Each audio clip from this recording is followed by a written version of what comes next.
Okay, picture this. At exactly 15 degrees Fahrenheit, a strawberry plant's crown suffers fatal, irreversible damage. To kick off this explainer, we really need to start with that chilling fact. Because without proper protection, the cold will literally freeze the life right out of your berry patch, completely destroying the heart of the plant and leaving you with absolutely nothing to harvest when summer rolls around. So let's dive into this complete guide on how to safely overwinter your strawberry patch. Whether you're a first-time gardener with just a few potted plants on a patio or an experienced grower looking to maximize your yield, following these precise steps will guarantee your plants survive the deep freeze, and more importantly, they'll reward you with a bountiful, super sweet harvest next year.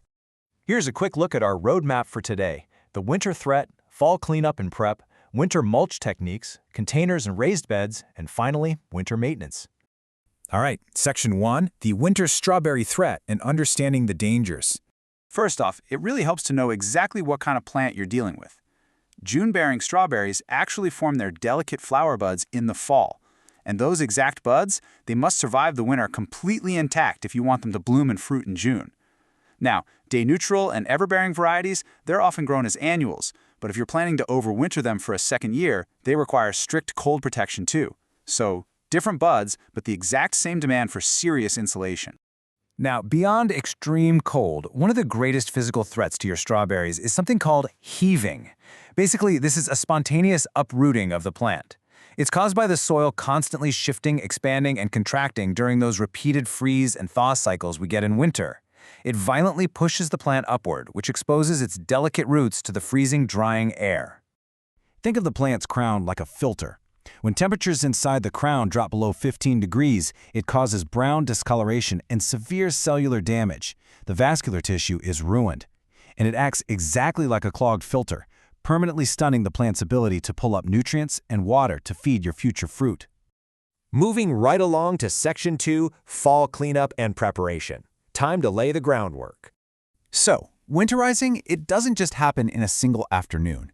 These are the 4 essential steps to winterizing your patch, starting right after your final harvest: renovating, fertilizing, watering, and finally, applying mulch. Thorough sanitation right now is absolutely your best defense against future diseases.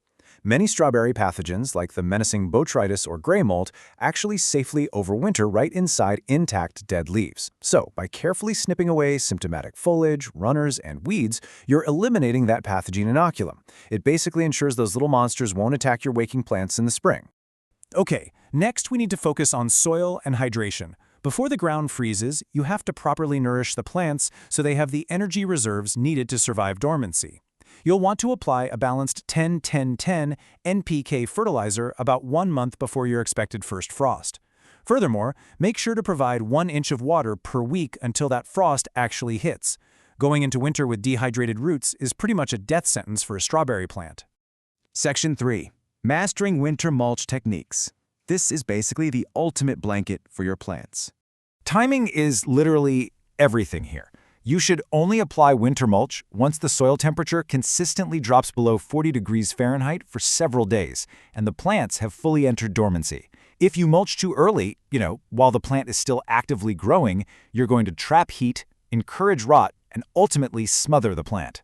So wait until the leaves flatten out and take on a dull, kind of grayish-red cast. Take a look at the stark contrast in our material options here. Clean straw is traditionally the best. It's an excellent lightweight insulator. Pine needles are also fantastic. They provide great airflow, and as they break down, they add a nice bit of acidity, which strawberries absolutely love. Shredded leaves are a really great free option, but they absolutely must be shredded. Actually, let me stress that. If they aren't shredded, whole leaves will mat together and form solid sheets of suffocating ice. Finally, look at that warning at the bottom. Do not use hay. Hay is just packed with aggressive weed seeds that will completely take over your bed by spring. Now, when you're laying down your chosen mulch, do not be stingy. You need a generous 3 to 5 inch fluffy layer spread directly over the crowns. It's going to eventually settle down to a protective 2 to 4 inch layer. This specific depth is perfect because it traps pockets of air, which insulates the crowns without completely cutting off their oxygen supply.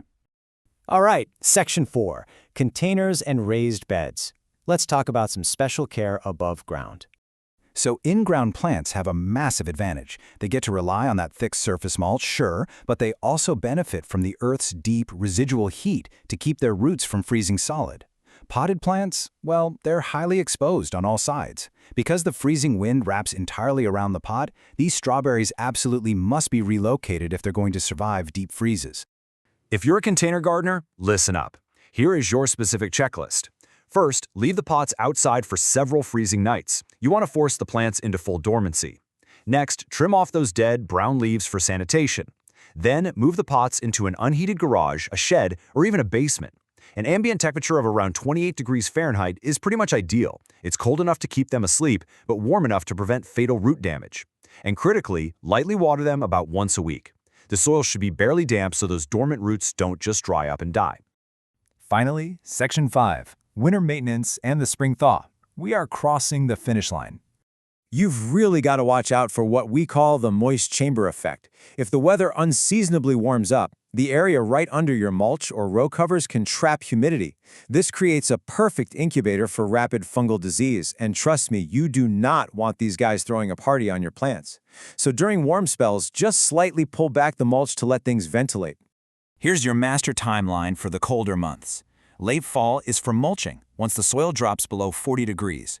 In deep winter, you're monitoring for moisture and making sure winter winds haven't blown your mulch away. Then, the really exciting part, early spring. Once the snow melts and the danger of deep freezes is past, gently pull the mulch back to reveal those brand new green shoots. And in late spring, whatever you do, don't throw that mulch away. Just leave it in the aisles between the rows. It's going to suppress spring weeds and act as a clean, soft bed to keep your heavy, ripening strawberries from rotting on the bare dirt. So, taking a look at your own garden setup, which mulching technique are you going to implement this winter? Because whether it's sourcing clean straw, utilizing those pine needles, or just clearing some space in your unheated garage, adapting these steps is the absolute key to your success. Now keep in mind, local weather varies wildly. You should always consult your regional agricultural extension office to perfectly time your winterization based on your specific hardiness zone. Nature might bring the freezing temperatures, but you have the exact tools you need to protect your harvest. Will you leave your garden to the mercy of the frost, or will you take action today to guarantee your sweetest summer yet? Thank you so much for exploring this explainer with us, and here's to an absolutely incredible strawberry harvest next year.